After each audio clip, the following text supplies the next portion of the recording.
Retrieval chain is probably one of the most important chains in LangChain, where you can load text or documents from many sources. So if you were to look at integrations available in LangChain, there are tons of those. And from that, as a first step, you can load documents and get the text into your LangChain app. And once you have the text from the source documents, then you can transform that. So you can split it into smaller chunks. And this is done to help with the large language models to process small chunks of data, as you can still run those chunks within the limits or the token limits available in these large language models. So when the text is split into small chunks, then we convert them to numbers or vectors. Because now, if we have a question, we can easily compare the numbers or the vectors of the question against the vectors that we have saved in the database previously, and then easily compare that. If it were just text-based comparison, then most likely we will just look at keywords, and that might not be the best way to find the solutions. And hence, the step of conversion to vectors and then comparing vectors is quite important. Once we save these vectors in a storage where we can access these vectors, similar meaning vectors or similar meaning sentences are going to be close to each other compared to the sentences which are not similar. So if we have a group of similar sentences, then we can easily grab that group and then try to find the answer from that group of similar vectors. And that's what is done. We usually get 5 or 3 similar vectors to the user query, and then we send it over to the large language model asking, give me a response based on these similar vectors. And then this whole chain is what is called as retrieval chain. And this chain could start with any of the document loaders that we have talked about, and then it follows a similar pattern to get to the response. Let's look at how we can do this in Flowise and LangFlow.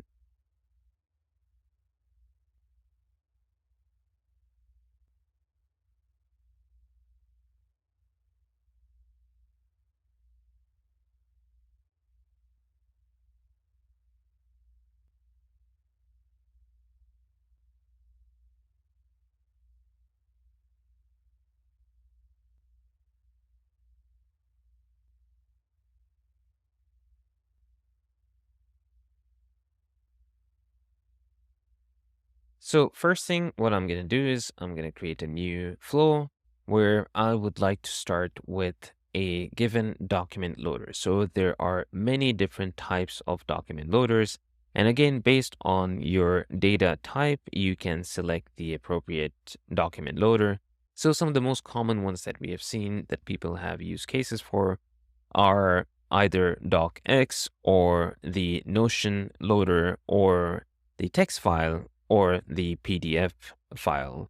So just to start with, let's start with PDF file loader. Since that is the first one in our chain, then what we can do is based on this PDF loaded. So there is option to upload a PDF from system. And there are also some additional parameters as metadata that we can supply, and we can talk about that. We'll go into a lot more details on this retrieval chain for building our Chat with PDF app. Now, once we have the PDF block, we can see that it needs a text splitter. So for that, we can go into the splitter section. And in here, you'll notice that there are different types of possibilities of breaking the text.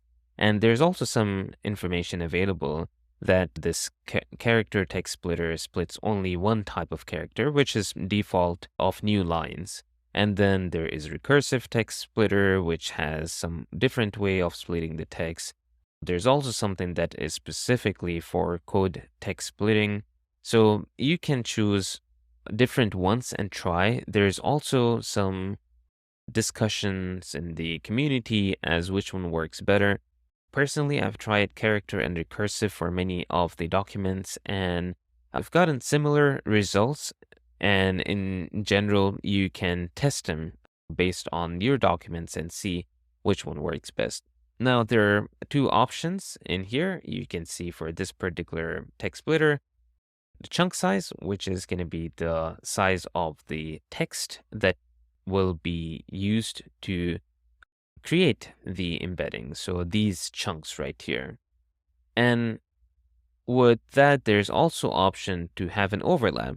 So let's say if you had a document and you were to create a chunk, then you want some amount of overlap from the end of the first document to the beginning of the second, so that your large language model knows that there was some context that was flowing between these documents, and these are not completely separate pieces of text. So it all came from one document. And usually, I've tried different settings. So if you have a chunk size of 1,000, maybe starting with something like 50, 60, or 100 could help. And remember that these chunk overlaps will increase the size of your chunk as well, in case you are using a model that has a lower token limit. Now with this, you can attach the splitter, and then the next step is to attach this to the embedding model and use that to store that in a vector store. So that's what we're going to do. So if you were to look at the vector stores option in here, there are many different options that you could utilize. We could start with either Pinecone or in memory. So just to make it simple, maybe let's start with in memory. And with this, we can connect the documents together, and then the remaining aspect or the remaining block is the embedding block. So I'm going to add the embedding block. So there are also many options for embeddings, and you could try with different ones. Cohere offers a nice API for multilingual documents in case if you were using multilingual documents, so they support over 100 languages. There are also options from Hugging Face and OpenAI. So Hugging Face have sentence transformer, that is one of the popular ones. There are also many different embedding models that you could utilize from Hugging Face. And then, of course, OpenAI have their own embedding models that one could utilize. To keep it simple, we could start with OpenAI, and then we can certainly look at different ones later. Now, once we have the vector store available, so if we were to look at this diagram, and if you were to recall, that the last step is where we are retrieving and generating response. So this generation step means calling the large language model, and that's using one of the available chains. So what I'm going to do is I'll look at the possibilities here of using a document QA system or document QA based chain. And for that, within the chains, you'll notice that there is the Retrieval QA chain, and that has some description saying it's a document QA chain to provide a chat history component as well. So there is the conversational retrieval QA chain, and then there is also option multi-retrieval if in case if you have multiple of these vector stores. And then there is retrieval QA chain. So we can start with retrieval QA chain or even vector database QA chain. So just to kind of give you a little bit of background, the first one that was added to the LangChain library was a question answer chain. And from that, they added the vector database support to it, and then it became vector database QA chain. And then later on, the retrieval QA chain was something that was added as a default. It utilizes the QA chain. It has some additional functionalities that became as the default to the library. Now, if one were to start building a question answering bot or an app, my suggestion would be to utilize any of the retrieval chains, as these are some of the new ones that were added. So if you have something with a chat history, you could do conversational retrieval. In this case, we are not going to use that, so we will just use the retrieval QA chain, and then we connect the vector store. So that's what I'm going to do here. And then also it needs a large language model. So I'm going to use Chat OpenAI. It's one of the nicer ones. So chat models perform quite well in many situations. So that's what I'm going to use here. So what I've done is I have added the famous Constitution of the United States document as the PDF, and then I saved the flow and called it Constitution, or actually I need to fix that, Constitution. And with this, we have a document available. And then when we save and we run the chat, then what's going to happen is it will go through the process of basically taking the document, splitting it, embedding it, and then saving it in the vector store. And also it will generate a response based on the question we asked. So I asked it, what is the document? It mentioned that this is the Constitution of the United States. Now, for the in-memory vector store, we can provide some smaller documents, so it works fine. There is a chance if you were to provide a larger document for this particular vector store, which is in memory, it might give you an error.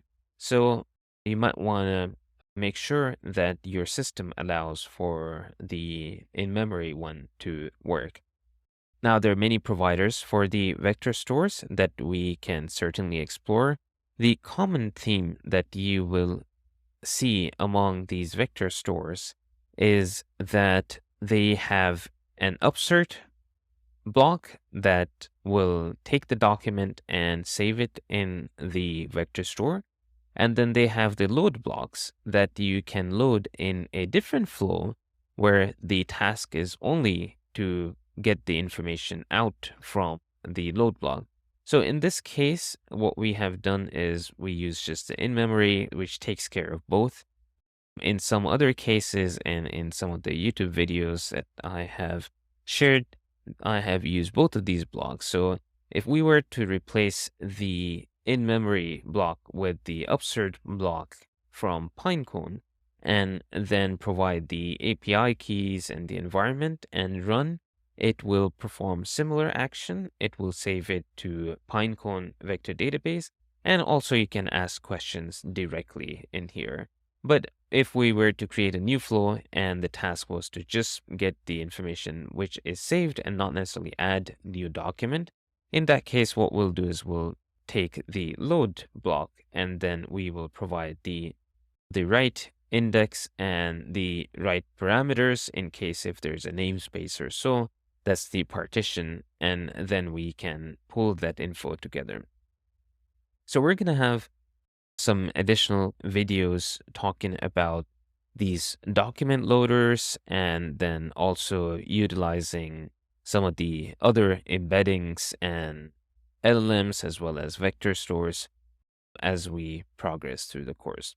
Now, I also wanted to quickly highlight how you can build something similar in LangFlow. So LangFlow also offers the option to load different documents. So if you notice in LangFlow, there are quite a lot of different loaders compared to the Flowise document loaders. And the reason for that is because they are using the Python-based LangChain, and that library has a lot more integrations than the JavaScript-based library that's used by Flowise. So the path is going to be similar compared to Flowise. It's just that the sequence is a little different. So in LangFlow, you'll notice that the first block is the document loader, and that provides the text to a recursive text block or any of the splitters. So we can look at the splitters in here. So there's character text splitter and recursive text splitter. So we can use that. Now, once we have the text split, then we can send it to the vector database, which takes embeddings as an input. So in Flowise, just as a comparison, we had the splitter block before the PDF or document loader block. So there will be some of these tiny differences that we'll notice between both platforms. So once you do that, then it follows a similar path. You can attach the embeddings. You'll notice they also have a few different types of embeddings. And then you can save it in a vector store. And again, you'll see that there are a few different type of vector stores available here that you can utilize. And in this case, there is only one block, so there is not an upsert and load block, but rather just one block that handles both. And then at the end, you can attach that to a conversation retriever chain or any of the retrievers available in here. So if we were to look at chains, then you'll notice there is the conversational retrieval chain. There's also a retrieval QA. There's also a retrieval QA with source. So you can utilize any of these retrieval chains, and that will help you retrieving info from the vector databases. And then the additional things, those are needed for these retrieval chains. If you're using conversational retrieval chain, then it's going to need memory and LLM. If you were to just use the retrieval QA chain, then memory is optional. It's just going to need the retriever and the combined documents chain. So we'll also come back to this combined documents chain. What does that mean? In theory, it is one of the blocks available in LangFlow, which helps you take a large document and then summarize or make the large text body concise so that could be passed to the retrieval block. And there are a few different ways that the conversion could be done from large text to smaller text. We'll look at some of these later. But now, once we have the block configured and everything looking fine, so once you hit the lightning sign here, if everything is fine, all of these blocks will go green, and then you can ask question similar to what we did with Flowise. So with that, you can get started with the retrieval chain. There are many possibilities of using different loaders, different vector stores, or combination of these so that it can take care of your particular use case. And my suggestion would be to give it a try with some of these loaders, and you'll get a good idea as what information is needed. And many a times you'll notice that if there is a loader, then you have some required elements that you need to supply. And once you supply that, then it will handle the input from those documents. So some of the common ones, as we discussed, are the PDF. So PDF in LangFlow has PyPDF loader, as well as there could be a directory of PDFs available in here. And not just that, you can also use the unstructured based loader. So unstructured is a provider which can handle many different types. So it can handle the Word, PowerPoint, Markdown, HTML, email. And if you were to look at the actual LangChain library, it also handles PDFs and many different types. So again, based on your particular situation and use case, you can drag and drop that loader and then provide the necessary inputs, and then that can help with your application. So with that, let me know what you think about Retrieval Chain, and if you built something, feel free to share with the community.